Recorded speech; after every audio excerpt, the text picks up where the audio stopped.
Retomamos el tema con el que abríamos el programa. El minoritario grupo que pactó con el régimen de Nicolás Maduro, presuntamente para buscar una solución a la crisis, estaría dispuesto a acudir al cuestionado Tribunal Supremo de Justicia para el nombramiento de un nuevo Consejo Nacional Electoral. Los autodenominados opositores moderados solo tienen la representación de 9 diputados en la Asamblea Nacional. Para Felipe Mujica, el Tribunal Supremo de Justicia debe actuar si la Asamblea no se pone de acuerdo para nombrar a los nuevos rectores del Consejo Nacional Electoral. Si no hay, entonces la propia ley establece una figura que se llama la omisión legislativa. Y la omisión legislativa traslada la elección al Tribunal Supremo, como ha sido en los últimos tiempos. El grupo que pactó con el régimen de Maduro reconoce las elecciones presidenciales del 20 de mayo del año 2018, a pesar que han sido declaradas ilegales por más de 60 países y por la mayoría de los venezolanos. Nosotros participamos en las elecciones del 20 de mayo y reconocemos que esas elecciones se dieron, independientemente de que no nos guste Maduro. Nosotros participamos en un proceso donde si hubiesen participado y hubiesen votado la mayoría de los venezolanos, hoy no sería Maduro presidente. Un montón de venezolanos, los millones de venezolanos, que creyeron que absteniendo se iban a resolver el problema. Para los venezolanos así es. Los ciudadanos no se sienten representados por este grupo de partidos minoritarios. Esos son unos colaboracionistas del régimen que no nos representan a ninguno de los venezolanos en cuanto a eso, ¿me entiendes? Eso es una oposición acomodada a la manera del régimen, ¿me entiendes? Para que ellos puedan llegar a hacer lo que quieran hacer, ganar tiempo, ir a unas elecciones parlamentarias y todas las cosas. Igual siguen ilegítimos. No representa. El grueso de los partidos no está con estas cosas, ¿me entiendes? Entonces ahora sí van a reincorporar los diputados del PSV, ahora sí va a ser, entonces no tendrá desacato. Entonces, ¿quién entiende a quién?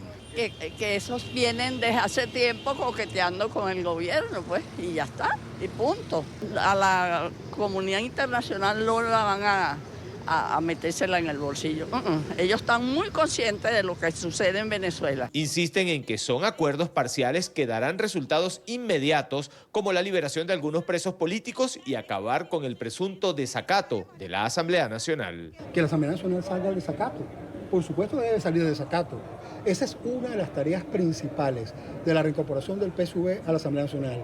Que la directiva de la Asamblea Nacional regrese a la Constitución y al Reglamento Interior de Debates y que regrese también el gobierno. Felipe Mujica reconoció que tiene amigos dentro del chavismo y que ha mantenido conversaciones con ellos desde hace mucho tiempo.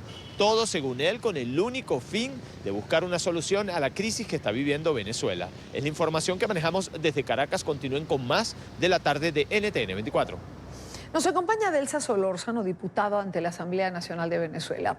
Delsa, bienvenida, buena tarde, gracias por acompañarnos. Gracias a ti, querida Idania, siempre desde Venezuela, orgullosos de tu trabajo. Gracias, Delsa, gracias. ¿A nombre de quién, o mejor, quién le dio autoridad a estas personas para negociar por la oposición o por el pueblo venezolano?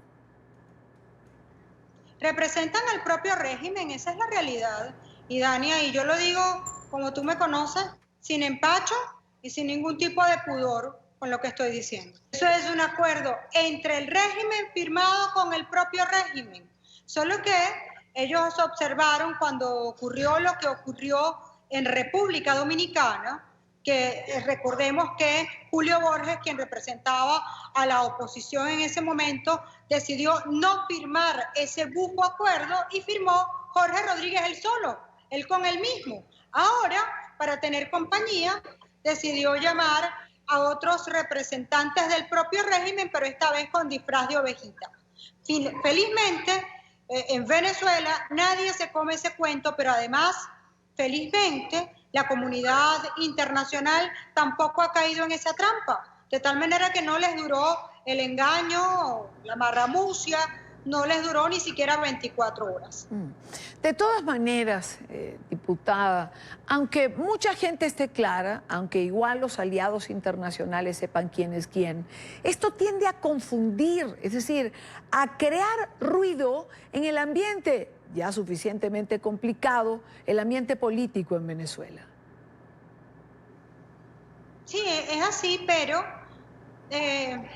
A ver, Idania, después de tantos años de lucha, donde el país entero ha visto quienes representamos, me incluyo, de verdad a la alternativa democrática, a la oposición, y después de haber notado por demás una particularidad que hay en esta ocasión, que es la presencia firme de la Asamblea Nacional como el único ente legítimo con el que cuenta hoy Venezuela. Y después de un hecho fáctico que es consecuencia de un hecho jurídico y constitucional, como es el hecho de que hoy tenemos un presidente legítimo en el país, a tenor de lo que establece el artículo 233 constitucional, y me refiero específicamente a Juan Guaidó, pues evidentemente no hay manera de que nadie pueda concebir la posibilidad de un acuerdo si no está de acuerdo Juan Guaidó y si no está de acuerdo la Asamblea Nacional. De tal manera que hemos visto un intento de burla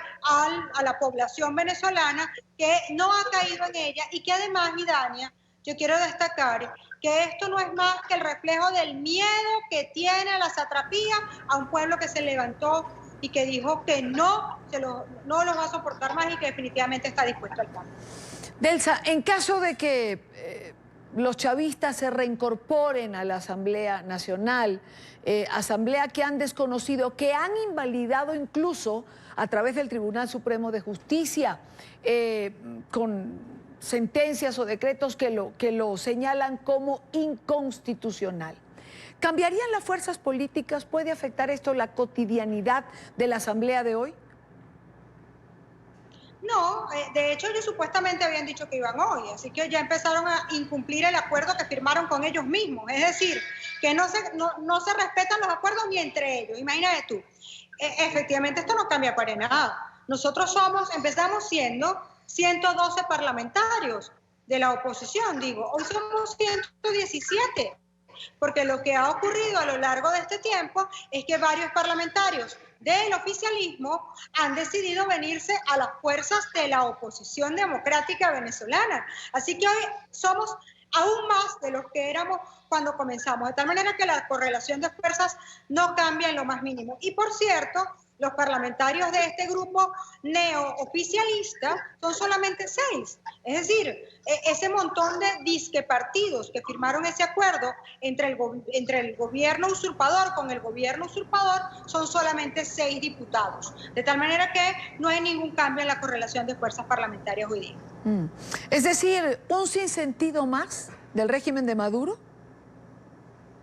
Es un sinsentido del régimen que pretendía de alguna manera engañar yo no sé a quién, porque ni a la comunidad internacional, ni al pueblo venezolano, ni a la prensa, ni a nadie engañaron. Así que evidentemente ellos están buscando la manera de ganar tiempo y además con una cosa que a mí sí francamente me parece muy baja, que es la utilización de los nombres de presos políticos, de hombres y mujeres honestos que han entregado su libertad por Venezuela, y ellos pretenden, utilizando estos nombres, limpiar los nombres de estos sinvergüenzas, y lo digo con todas sus letras, que no han hecho más que pretender engañar a la población venezolana.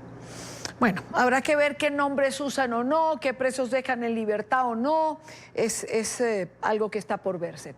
Delsa, gracias por acompañarnos como siempre, gracias por tu tiempo. Igual, querida Idania, un abrazo.